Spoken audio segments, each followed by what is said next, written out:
Global enerji bazarında yeni dəyişikliklər fonunda OPEC daxilində tarazlıq yenidən formalaşır. Birləşmiş Ərəb Əmirliklərinin təşkilatdan çıxmaq qərarı həm regional risklər, həm də uzun müddətli iqtisadi hesablamalarla əlaqələndirilir. Şərhçilər bu addımın neft hasilatı siyasətində daha sərbəst yanaşmaya yol aça biləcəyini qeyd edirlər. Prosesin inkişafı qlobal qiymətləri və enerji təhlükəsizliyinə birbaşa təsir göstərə bilər. Birləşmiş Ərəb Əmirlikləri mayın 1-dən OPEC təşkilatı və OPEC Plus formatından çıxır. Əbu Dabi bunu Hörmüz boğazının bağlanmasından irəli gələn problemlərlə əlaqələndirir. Ölkənin energetika naziri Süheyl Əl-Məzrui bildirib ki, hazırki vəziyyət Körfəzdən dünyaya xam neft və neft məhsullarının axınını məhdudlaşdırır. Qlobal neft bazarı Hörmüz boğazı riskləri fonunda yeni strategiya tələb edir.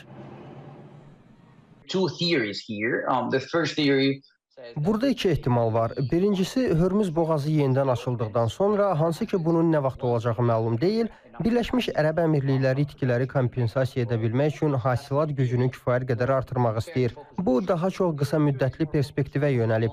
İkinci isə daha uzun müddətlidir. Neftə olan tələbat yaxın bir neçə ildə ən yüksək həddə çatacaq. Proqnozlardan asılı olaraq isə 2030-cu və ya 2040-cı illərdə sürətlə azalmağa başlayacaq.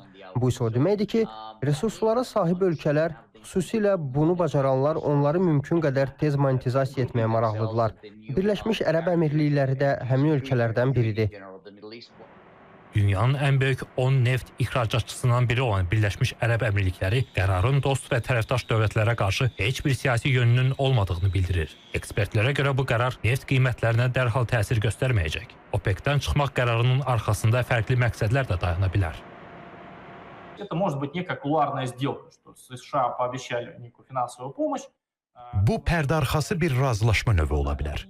Amerika Birləşmiş Ştatları Birləşmiş Ərəb Əmirliklərinə maliyyə yardımı vəd edib.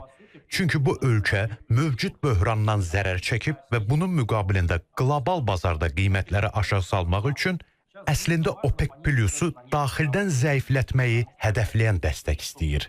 Amerika Birləşmiş Ştatları üçün, xüsusilə də hazırda Trump administrasiyası üçün qlobal bazarda neft qiymətlərini aşağı salmaq həyati əhəmiyyət daşıyır.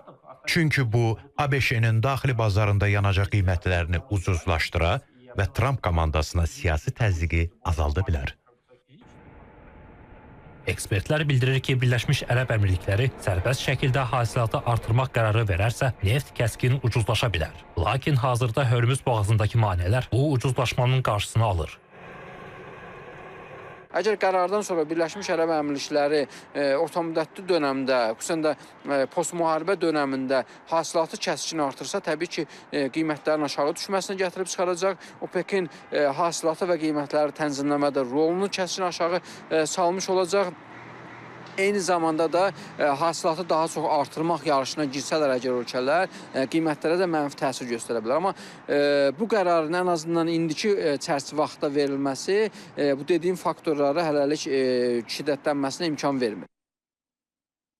İqtisadçı ekspertə görə bu addım həm də OPEC və OPEC Plus-da iştirak edən digər dövlətləri təşkilatdan çıxmağa sövq edə bilər. Bununla yanaşı qlobal bazarda neft təklifinin artması da mümkündür.